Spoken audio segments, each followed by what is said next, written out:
Big Séance Podcast, Episode 27. Welcome to the Big Séance Podcast. I'm Patrick Keller of BigSeance.com, and this is a place for an open discussion on all things paranormal, but specifically topics like ghosts and hauntings, paranormal research, spirit communication, psychics and mediums, and life after death. So basically, anything that pops up in my paranormal world. The candles are already lit, so you might as well come on in and join the seance. Welcome to the parlor here at the Big Séance Podcast. If you're a new listener, then I really want to thank you so much for giving us a try today. And if you are a returning listener, then welcome back. I want to sort of apologize right from the beginning today and tell you that for the interview portion of this episode, my voice does not sound super wonderful. It doesn't sound incredibly healthy. For over a month this winter, I really struggled to get over the same thing I think everyone else here in the U.S. has had at some point or another.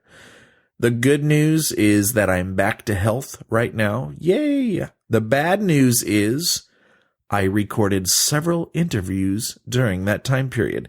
So for the next month, you're likely to hear a few episodes where I sound a little bit like Rudolph, and maybe you know what I mean by that. You know that, right? In the movie, when Rudolph the Red-Nosed Reindeer has the false nose on, his little girlfriend Clarice tells him that she thinks he's cute. Actually, she says cute. And Rudolph says, "I'm cute." She said, "I'm cute." And I've always thought I sounded a little bit like Rudolph when I was under the weather. Oh, well, they're great interviews coming up, and I know you'll still enjoy them. Just going to sound a little bit off. I'll be back a little bit later for a bit of listener feedback, and I also wanted to tell you about a really cool book I found. But first, tonight's guest is the wonderful Carole J. Obley. If you listened to my episode titled Psychic Predictions and Prophecies for 2015 from December 23rd, 2014, one of the contributions was from Carole. And I have to say, one thing you didn't hear was the lovely conversation that I had with Carole after we recorded on that day. It was such a nice, feel-good conversation, and I immediately booked her for this interview. So I'm very excited for all of us today. Carole J. Obley of Soul Visions, LLC, is a professional spiritual medium from Pittsburgh, Pennsylvania, who has done thousands of readings for people seeking confirmation, guidance, and healing from the spirit world. She has been the subject of newspaper articles, spoken on both radio and TV, and is the author of 3 books on mediumship and healing. She has also published articles on spiritual and metaphysical subjects and taught workshops at Lilydale, New York, the largest U.S. center for spiritualism. She has produced audio programs to help people with spiritual development and teaches 3 levels of classes in intuition and mediumship. You can find Carole's website at soulvisions.net. Welcome back, Carole. How are you? Hi, Patrick. Thanks for having me. It's a pleasure. No problem. It's an honor to have you. I know you did a live radio show in your area late last night, at least at the time of this recording, and I listened in as part of my homework for today, and you were great. You did a lot of quick but powerful readings for many listeners, so I want to thank you for turning right around today and doing another show. Thank you. My honor to be able to share with people, and radio is really a good, excuse the pun, medium to reach people. I'm finding that more and more people really listen to what you're doing, like podcasts, and I think there's more of an openness for my field of mediumship, and people really wanting to understand things from a metaphysical or spiritual perspective. So I thank you for the opportunity. No problem. So we talked about this briefly right before we started recording, but what's it like doing shotgun readings like that over the phone so quickly? Oh, excellent question. It's very challenging for me, and that's one of the reasons I do it is because it keeps me on my toes as far as being able to tune in, just simply having a voice on the other end of the phone, and hopefully giving evidence there. I do specialize in evidential mediumship, which means presenting facts about, the deceased soul who's communicating, and then providing some sort of message from that soul to help or guide the person who's receiving. So it's really a cool thing, actually. For years, I've been doing radio, and one of my strengths is this thing called clairaudience. And clairaudience means really being able to hear the communication through my own thoughts. And clair is from the French. It means clear. And audience, of course, means listening. So that's why I really like radio and doing those sorts of things, because I'm able to receive the information pretty easily in that way. That seems to be one of my strong senses. So it's always a joy, and it's fun also to be able to connect with people through radio. So we've had quite a few psychics and mediums on this show already. And to me, it's very interesting to learn the details of how everyone works, like your clairaudience. But tell us when you first discovered you had this ability to talk to the spirit world. Well, not until my late 30s. And part of that was because of life circumstances of, I was doing other work. I owned a business, and, really hadn't thought about doing spiritual work for a living. I had always been interested in it and never really specialized in it until I had a very traumatic thing happen, and that was a fire. And so the fire of the business, it completely took me out of doing what I was doing. So, there was about a year that I kind of floundered, not knowing which direction I was to go into. And then, long story short, I started taking training, and everything really expanded from there. I was born with the ability. One of the things that you can do is look at someone's astrological natal chart and see what are the predispositions for that individual. And so there's many things that you can see from looking at something like that, and whether somebody has a sensitivity or an inclination towards certain things. And so I do. I came in with that, but I never really had developed it in earlier years. So that didn't happen until the universe kind of just took me out of what I was doing and said, you're not going to do that anymore. And so it was kind of a traumatic time for me, and not knowing, I think one of the most difficult things that we as humans go through is a period of not really knowing the answer, to whatever the question might be, and just kind of trusting. And that there's a good deal of trust that I had to build. And I can't honestly say that I was an expert at it, because I got very concerned because, I didn't know which direction I was going into. So it's been about 20 years now that I've been working as a medium. And if I compare what I was like when I started and now today, it's like day and night. Just a huge, huge difference.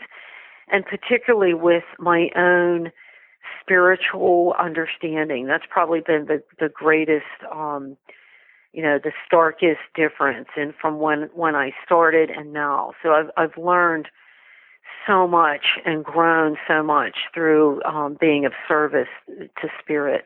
Yeah. In your work, what types of messages do those in the spirit world typically want to communicate to us?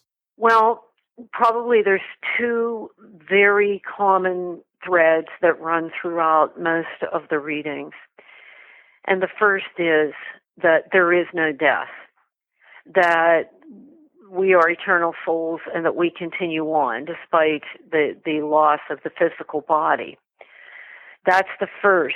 That's a very strong communication from those in spirit. The second is, please don't worry about me and don't stop your life in grieving me because I go on, I'm fine.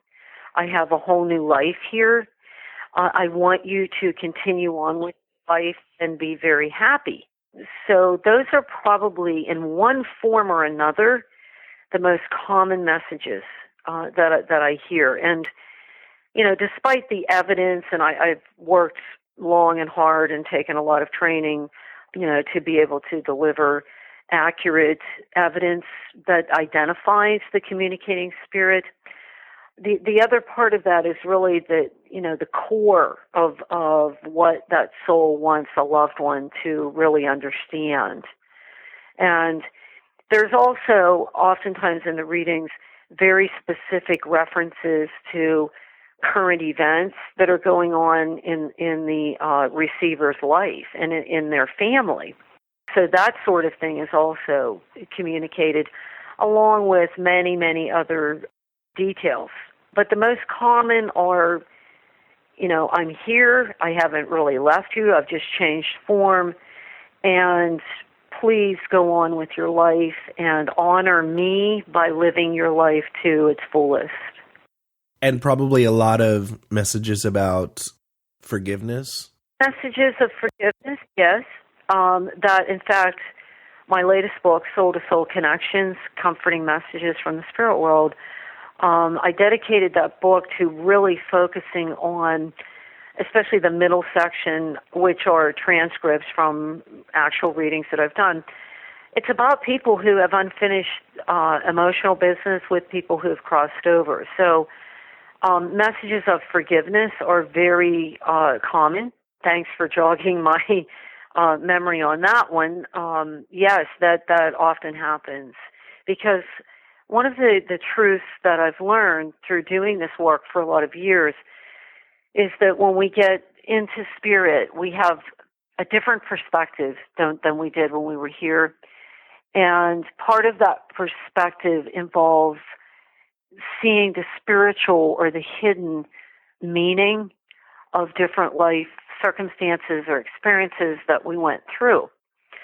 And forgiveness is a cornerstone of healing because what it does is it really releases karma, and that's something that when we pass over, when we cross over, we really see, you know, what karma did I settle and what karma did I create. So forgiveness is a way that we can release karma, and it doesn't mean that we're not going to have some karmic experiences, but it greatly lessens that load of carrying that unhealed energy. So let's dig into your book. The book is Soul to Soul Connections, Comforting Messages from the Spirit World. And I just finished it. Well, actually I have like 10 pages left, which is sort of annoying, but I'll finish it today. But I took notes, and I'll tell everyone why I loved it. One of the first things I found really interesting is your confidence in knowing that we all have past lives and how those past lives come through in your readings. So can you talk a little about that, the past lives part? Yeah, that's something that in the beginning, many years ago when I started doing my work, I never really asked to be able to see that specifically with a past incarnation.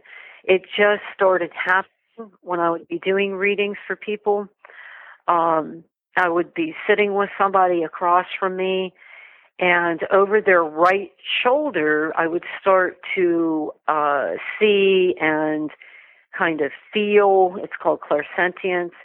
I would feel, different things that had gone on there with the person that was sitting across from me. And when it first started happening, I really didn't understand it, but I would mention it during the course of the reading. And what started happening is that the person would validate that and say, wow, I've always felt that way, or I've always felt drawn to a particular culture, or I've always been drawn to, a certain language.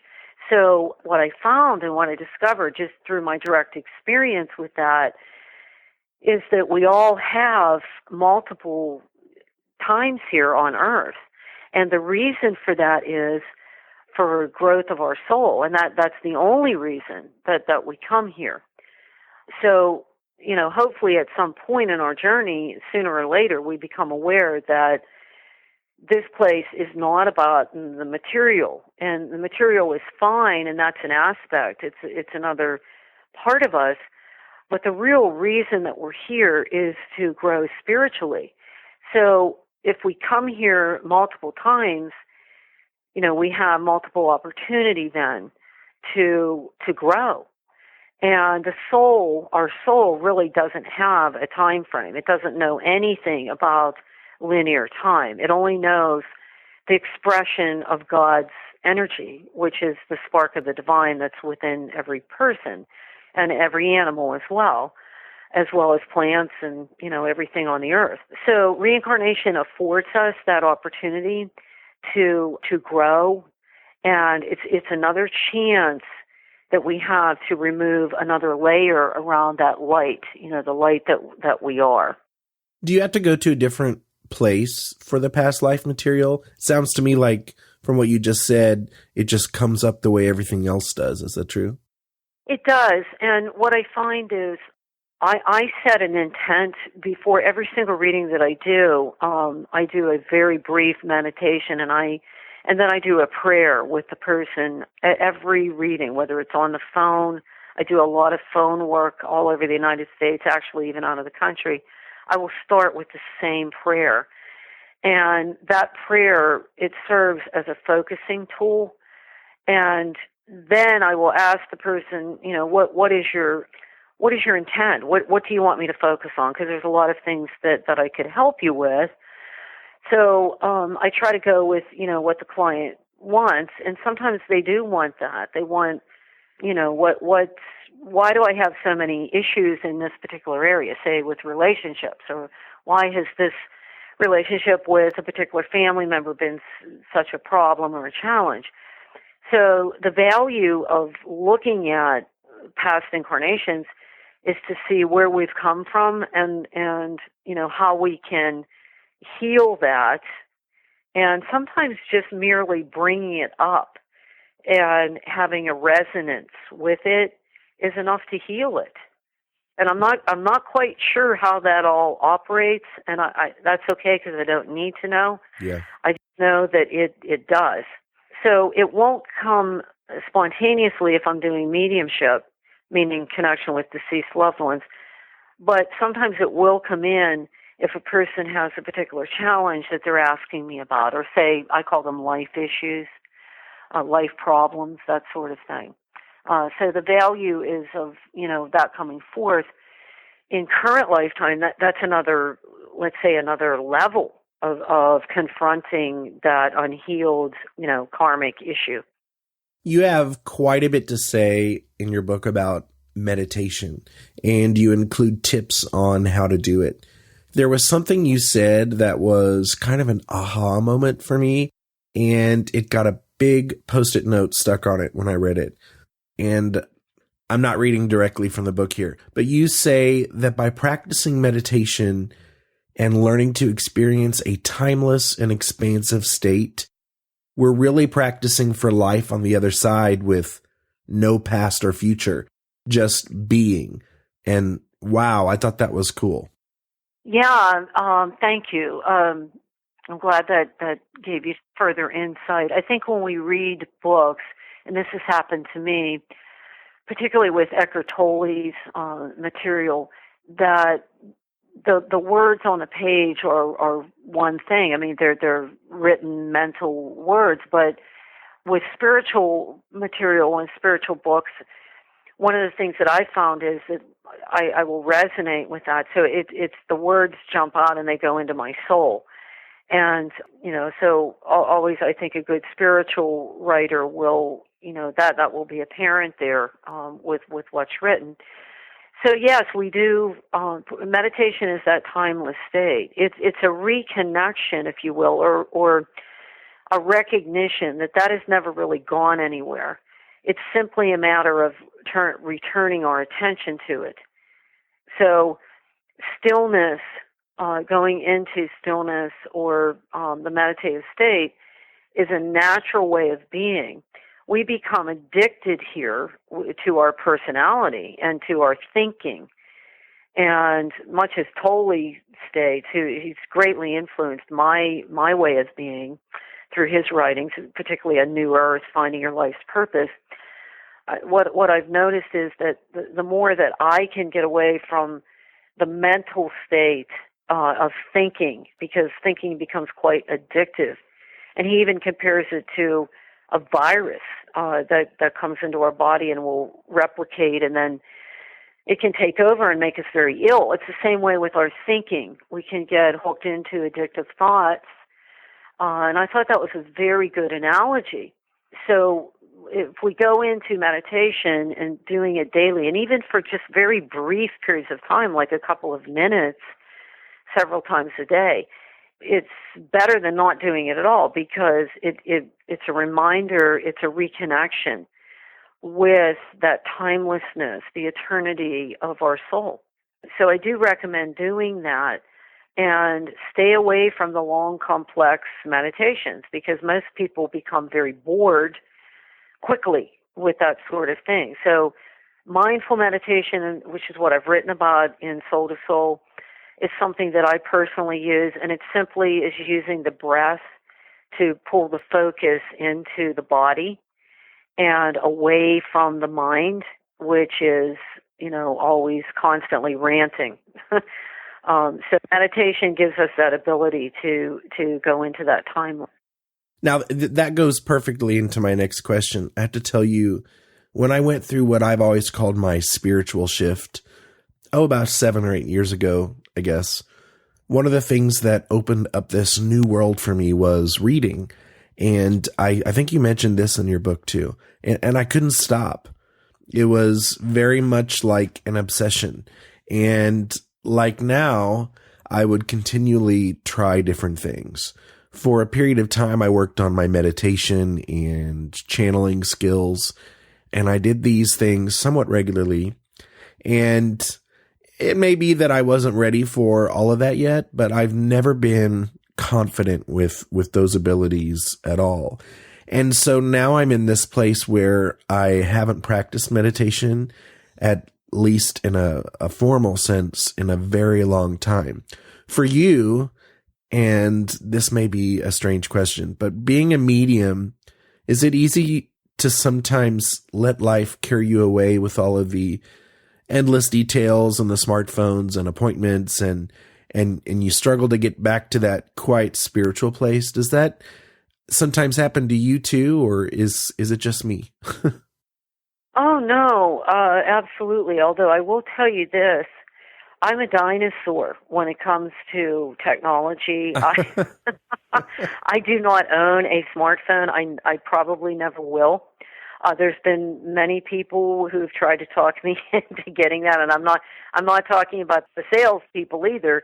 I mean, family or friends. Carole, why don't you come out of the dark ages and get this type of phone? Well, simply because I don't want that type of phone, because it's more of a distraction for me, and it would take me probably eons to learn how to operate the thing. I'm not real tech savvy, and I do not even, I have a cell phone, but I don't even keep it on. I only have it on when I'm traveling or something like that. So I feel, and I've observed, our world is kind of being swallowed alive by technology. And in a way, yes, it's very, very positive in that we can be connected instantly. Like you were saying earlier, we can listen to radio anywhere in the world, through the internet. I think that's very good. And we have knowledge at our fingertips. And, the news, we know what's going on the other side of the world. That's the positive side, that we can be informed. but I'm not quite sure that more information is better.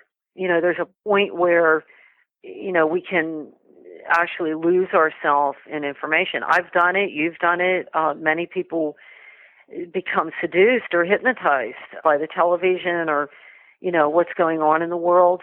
So I believe that, it's good to use tech things, but I don't feel there's anything ever that will replace a walk in nature. The connection with hearing the birds sing or hugging a tree, not to be corny here, but there's a wonderful refreshment and reconnection that happens through something that is timeless, which is nature, which has nothing to do with technology.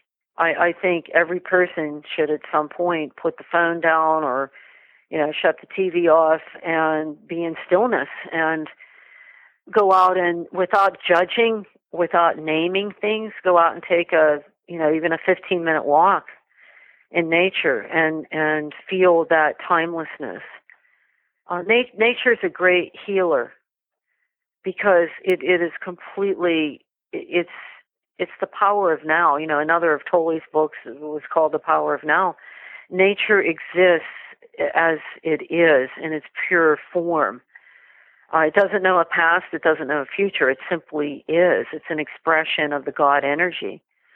So reconnecting with that, with nature, I think brings that back. It's a reflection and a reminder of our own soul, which is also timeless. So I strongly advise people to do that, to step away from and back away from the hecticness of life and just be able to do that every now and then. Yeah, definitely. I need to work on getting back to that place. And especially now after the holidays, for a lot of people, I think they can easily get carried away with it all. It is. It is a time. And I think just the chaos of the world right now and everything that has been going on, it's very clear. You'd have to be under a rock somewhere to not know that we're in the midst of a huge transition here. And, everything that's going on now, the violence, politics, the divisions, the separations, everything that we're seeing is part of the shift.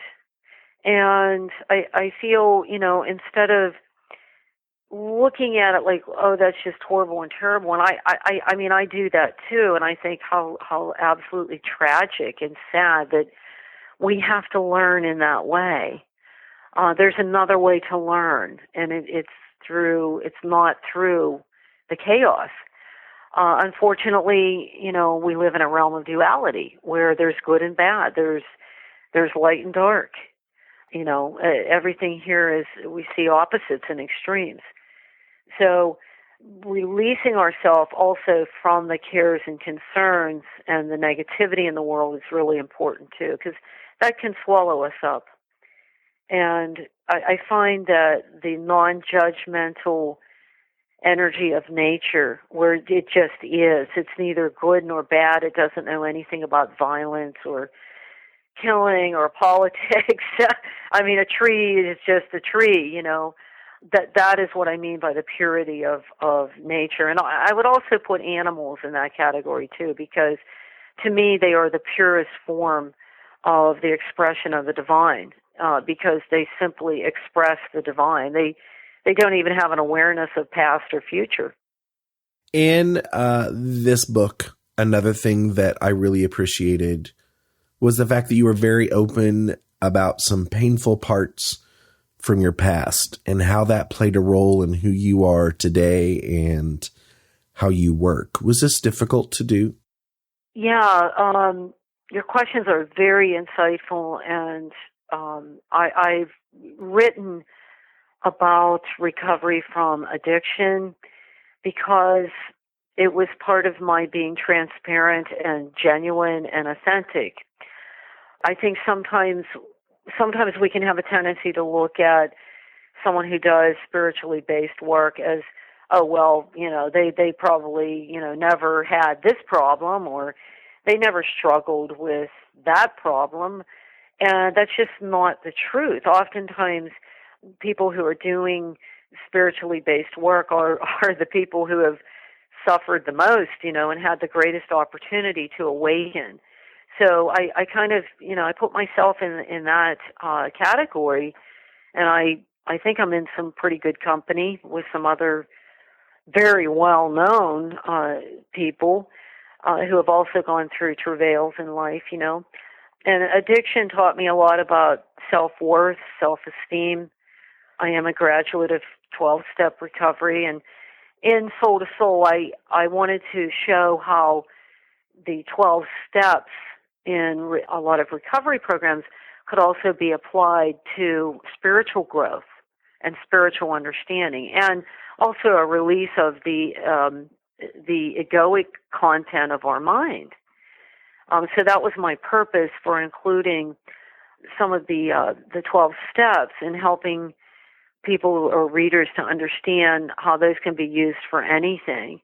And I can honestly say that those 12 steps saved my life, my physical life. I do not think I would be here without them. So I think it's important to be genuine and to really be real. If there's one thing that I've held, as kind of like a tenet, if you will, to live up to, and it's truth. It's the truth of what my journey has been, and what was involved in bringing me to the point that I'm at. And it's more than my story.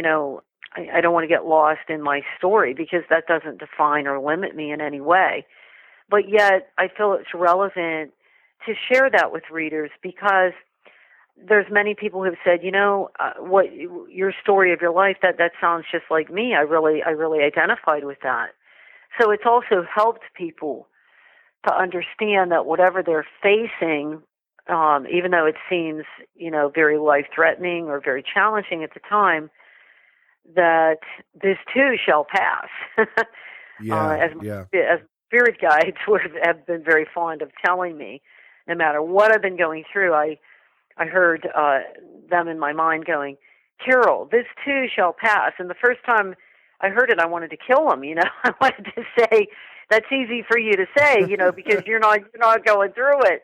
But then I learned really the wisdom of that statement, what it really means. That if we allow ourselves to get stuck in a problem or a challenge that we're facing, then that's, we're consciously making that choice. So it's all up to us, free will. Yes, free will is always there. And when we cross over, we actually see the repercussions of our choice too, whether they're positive or negative. Yeah, I have never been familiar with any of the 12-step programs. And so when I read that, I just found that so interesting. And I was like, wow, is it worth going to, pick up some book just on a 12-step program just to check it out? Yeah, the big book in AA, it's called The Big Book. And I mean, there's probably millions and millions of copies of that book. And it's been revised multiple times. It is a worthwhile read for anyone who wants to transcend their ego. And, as human beings, we have an ego. That's part of what we need to navigate here on the earth. So we don't want to get rid of the ego, but we need to transcend it, or we become very intoxicated by it. Literally, I mean, in the case of addiction, we can become very mesmerized, hypnotized, intoxicated by what we believe is truth. So what the 12 steps really teach is a transcendence of the ego. They don't use that term, but in essence, that's really what it is. So it is a worthwhile read for anybody. The thing that I probably liked the most about the book, Soul Connections, is the fact that you include so many examples of your readings and how you've helped people heal or move on. And you've gotten some really cool validation. I think I can read those stories all day long. Can you tell us about a few of your most memorable readings? Yeah, and there are so many. There's a few that come to mind, and it's simply because of the incredible evidence that's come through courtesy of the communicating spirits. My role in those sessions is simply as a conduit to help the person in the spirit world and the person who's sitting in front of me in the physical world. So one of the powerful ones that comes to mind is actually from the book before Soul to Soul, and that book is I'm Still With You, True Stories of Healing Grief Through Spirit Communication. And simply stated, it's the story of a family that lost a beloved son at a young age. I think he was 21, killed in a car accident, and the parents and the sister came to see me several times. And the incredible detail that this boy, young man, delivered, of including the name of the gentleman who found him after the wreck, who tried to revive him, things that were going on in the family details that had happened after he passed, and an incredible account of how he communicated to the family, his family here, through the television set. Creating a blue screen on the family's TV set. So a lot of, validation from the family on messages that were given through the readings. And a really cool thing happened during that particular reading. I was still doing readings from my home at the time. This is many years ago, but it was such a memorable thing that's why it stands out to me. I used to burn incense in my little room that I would have clients in. And that particular day that this family came, I had been burning incense, but I put it out because it would get too strong, during the course of the reading. So I put it out probably about 15, 20 minutes before the family even arrived. And I checked it and everything because having had one major fire in my life, I'm kind of very nervous about, fire. So I made sure that it was out and all of this. Well, the family arrived and I began the reading, and lo and behold, this stick of incense somehow reignited, and the family, it was behind me where I was sitting, and the family all looked and they gasped and they said, "Did you just light incense?" I said, "No, I've been sitting here, doing the reading." And they're like, "Well, this curl of smoke was coming up behind me." And they really felt that it was their son's way of saying that he was there. So it was actually pretty cool. There's been other circumstances like that where there's been physical signs, during readings. I remember another one where the person's grandmother came through very, very strongly and compellingly, and all of a sudden, all the lights in the room went out. And then they came back on, and there was absolutely nothing wrong with the electrical lines. There was no storms going on, and there's been other examples of those sorts of things with validations. With they're called ADCs, or after death communications. So there's been many memorable things that have happened. In that book, I believe there's a story in there. And it's about a young man who passed, and he had died from a drug overdose. And so he came through, and he gave a lot of circumstances and validating evidence there to his mother, who had come for the reading. And he talked a lot about personal responsibility. And he actually said, "I was the one that made the decision to take the drugs. Since I've gotten over here, I see that I made that choice because the mom was carrying a lot of guilt as well for not feeling like she had been disconnected from her son and hadn't done enough." So he came through and really talked a lot about his own personal responsibility and also some forgiveness issues that were needed to happen in that family. So I think probably some of the most powerful readings, and there have been many that I've been very blessed to be a part of, A lot of them are people who have lost kids. They seem to be very powerful readings. I think the grief is tenfold when someone loses a child, because no one ever expects that. And some of the other readings have been suicides. There's always a tremendous amount of grief, and it almost seems like it's tripled when someone has lost somebody to suicide. So those are kind of memorable readings for me as well. But there have been so many that, I used to do cassette tapes, and I had to come into the 21st century, so then I've recorded in other ways. But I kept a lot of my sessions, that I've used in my books, just to say that here they are. This is the way it truly unfolded. Well, just to the listeners, those transcripts of those readings are really, really great. I mean, they're wonderful. I enjoyed reading them. I know a lot of listeners of this podcast, including myself, especially all during this, spiritual shift. A few of the questions that are always probably going on in our head are, what is the spirit world like? And what happens when we die? In your experience, what are your answers to those questions? Yeah, well, what happens when we die is we absolutely let go of the physical, and most souls, have an exit point through the crown center at the top of the head. And actually, when we incarnate, when we're infants, that's where we come in to the body as well. These are things that, I've seen also from some of my metaphysical studies over the years. And we also go through this tunnel of light. So some of your listeners have probably read books that talk about that. And I've actually had people that, souls who've come through and said that. And we have this life review. I mentioned that before, where we actually see the entire lifetime, whether we're 10 years old when we pass or we're, 110. We see the life that we just left. And we also experience the feelings that we had and the choices that we made and how they affected others. And we actually will feel what that person, felt or experienced as a result of our choice. We also see the implications of the work that we did here, who it touched, who it helped.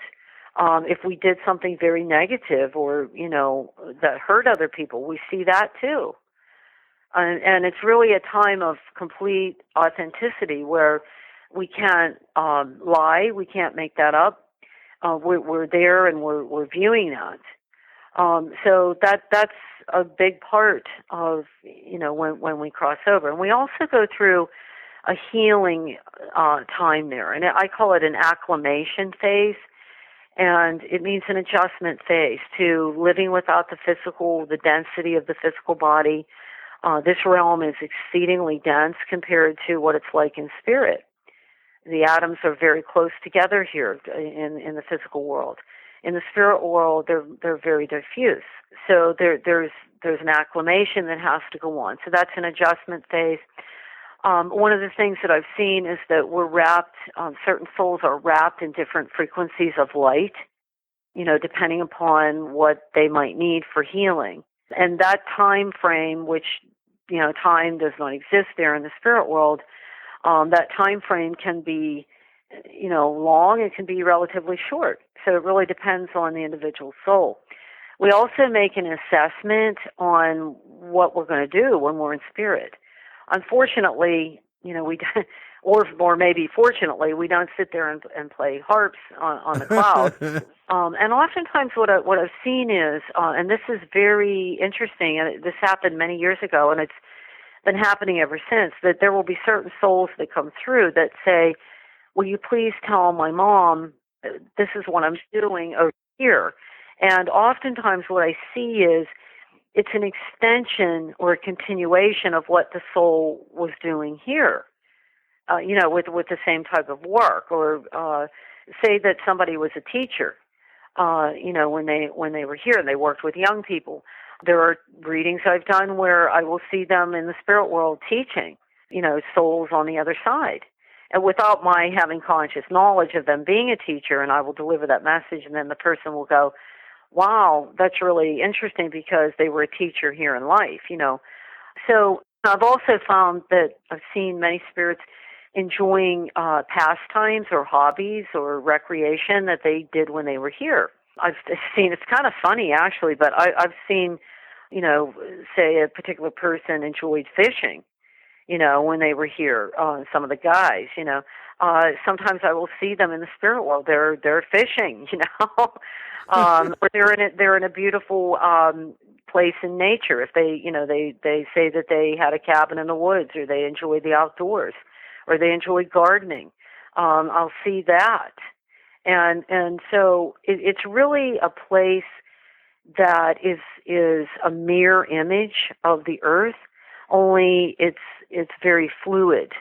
It's not solid like it is here, and the colors are very vibrant. They're almost neon. They're exceedingly bright colors. And then we also do healing work there. We there are schools there. There are places of worship. Just like there are here. There's the capability of healing oneself from a traumatic life, someone that left here under traumatic circumstances. So just about anything you can think of that exists here exists in the spirit world too. I look forward to some of those beautiful things you just described, and I'm sure that there's going to be some cool things in that life review, but I also know that there's a few moments in that life review I am certainly not looking forward to. I know what you mean, Patrick. I feel the same way.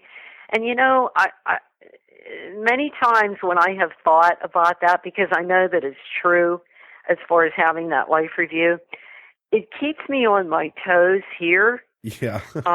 Because I'll think to myself, do I really want to see that, and be embarrassed by it when I cross over? So I've really given that a lot of thought as far as, that's really something to keep in mind, because the truth is there is really no ultimate judge and jury like the traditional concept of a God that sits on a throne and with a long white beard and with a staff and judges us or throws lightning bolts or whatever. Spirit is not that. At least in my experience, it's not that. And we are always responsible for every thought we have, every action we take, everything that we do. We are ultimately responsible for that. And the closer that we can come to the divine self, meaning the soul self, that perfect kernel of light, that's within every person, then that's a non-creation of karma. So that's something to really keep in mind. And if you're considering or pondering an action, you might ask yourself, does it take me closer to that divine self, or does it take me further away from it? And so, and if you really listen for that response, that's a good gauge or a good way to live your life. It's the ultimate elf on the shelf. Yeah. Good way to put it. Yeah. So since I've been doing these podcasts, we've heard from several mediums who get communication from their furry family members. Do deceased pets come through in your readings? They do. And I'm glad that you asked that, because I can tell you 100% that animals don't die either. I mean, certainly, and I don't care what any religion says, they are a spark of the divine, certainly. They are a living being, just like me and you. They're a sentient being who feels pain and knows suffering, but also knows and seeks the light and love. And so they also go to the other side into green meadows and forests and beautiful places. Also, I've done many readings where they come through with deceased family members. And, it's their way of saying, that person is taking care of me here.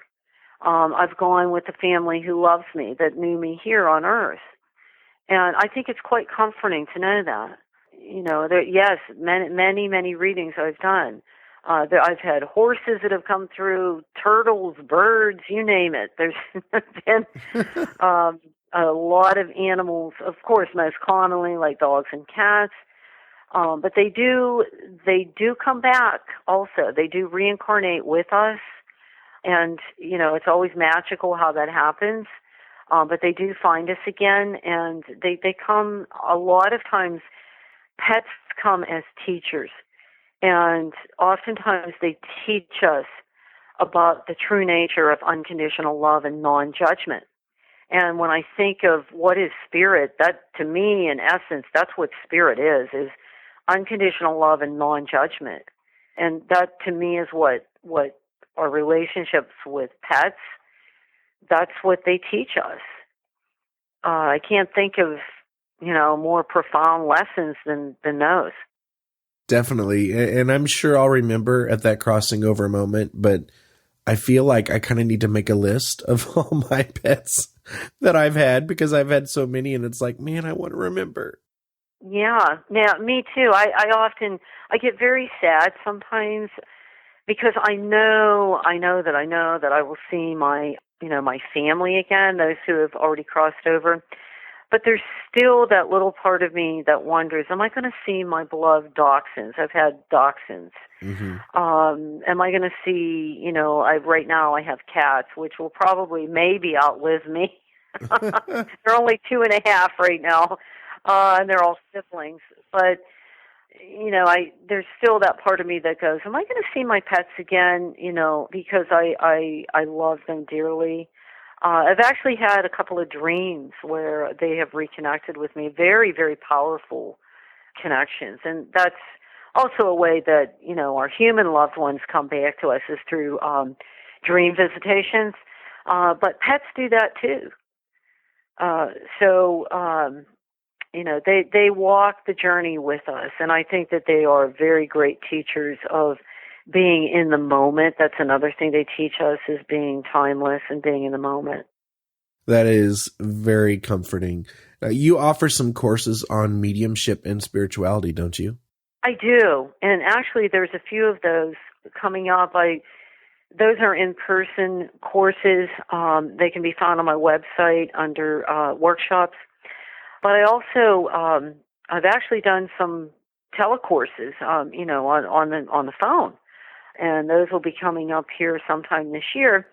And then I also have a box set, 3 CD set with a little workbook that I do a lot of. It's a kind of a compilation of at least 10 years of teaching, intuitive development, and it's called Igniting Your Spiritual Intuition.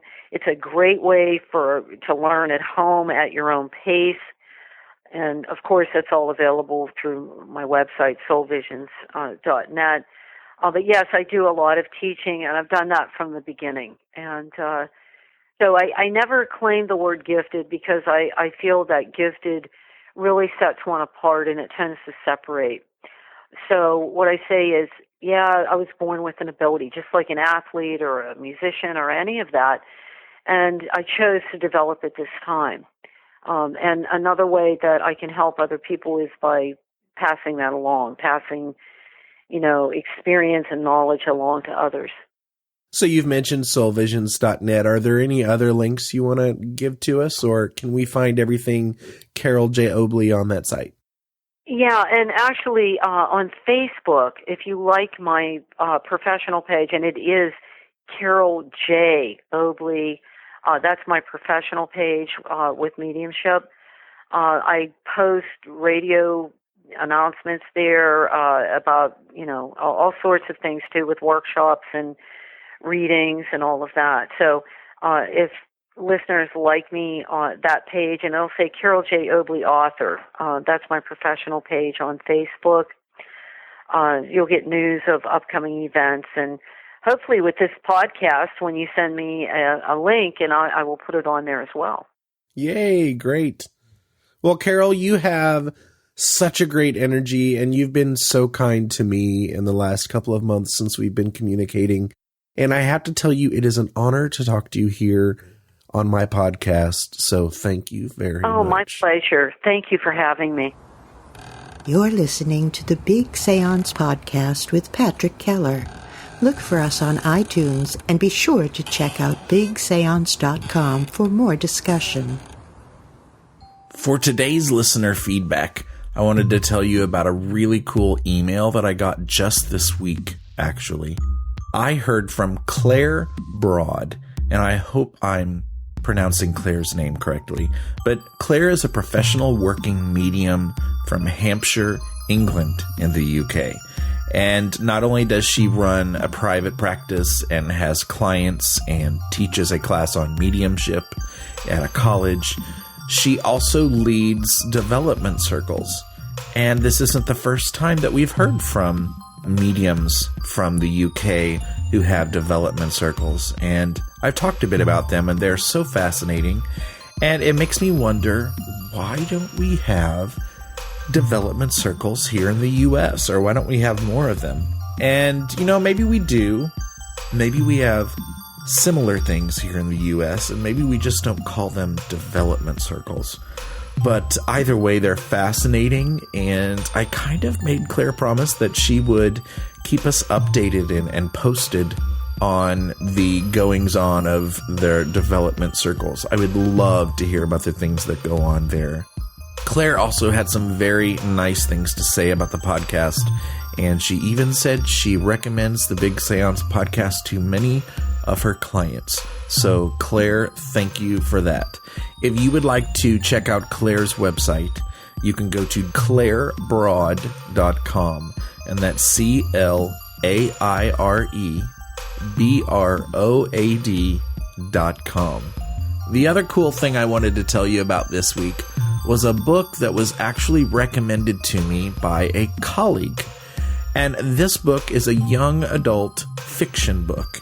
And if you know me, you know I don't read fiction at all, almost ever, let alone young adult fiction. But I guarantee you this is right up my alley, and this person knows me well. But this book is called The Graveyard Book. And you may have heard it. It was written, I believe, in 2008. It won the Newbery Medal, which is an award for children's books, I believe. And but it's very much a middle school level book. And it's called The Graveyard Book by Neil Gaiman, who is the author of Coraline. You may know that one. This book starts out with, I believe it's a toddler age little boy who ends up being orphaned by a strange and actually scary circumstances at the very beginning of the book. And he ends up being raised by ghosts in a graveyard. So how up my alley is that? It's perfect. So I'm a little more than halfway through this book right now. I've been so excited, and in the next couple of days, I want to push right through it.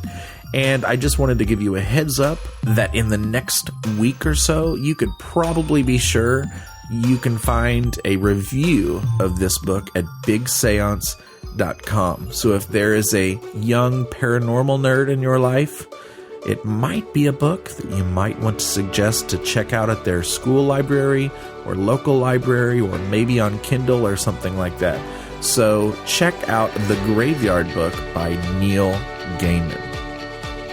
For show notes, including links to anything we may have mentioned in this episode, visit busy-ness.com, now the home of both the blog and the podcast. Just click on the Big Seance Podcast logo or find it in the menu. You can also find and subscribe to the show on iTunes and Stitcher. Do you have any comments or feedback? Please contact me at patrick@bigseance.com. You can call my feedback line at 7755-TELL-ME. That's 775-583-5563. You can also record audio feedback right from the site using the SpeakPipe link included in the show notes. I could decide to include your voice in a future show. Thank you so much for listening and reading. Unfortunately, it's time to blow the candles out, but we'll see you and light them again next time.